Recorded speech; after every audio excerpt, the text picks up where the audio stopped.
for today's video, we are here already. Char. Mashallah. Kanang puting bunbon. Char. Puti dyan siya nga bunbon. Char.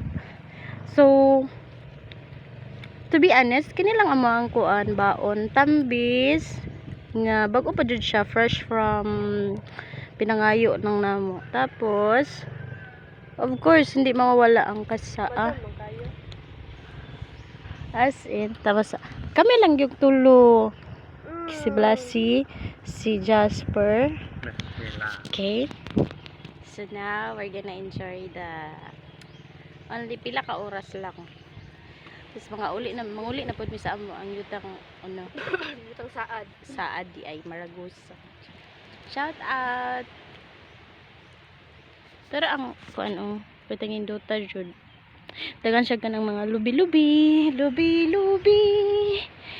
Actually guys, wala may ika-afford sa ilang lamisa. 300 lang naman good, pero ang amuan na lang mas prefer mi sa bunbun. Ana good siya. So okay lang. Ang pants, akong gibutang dari. Aesthetic kayo. So okay lang siya. Aesthetic daw siya kaya.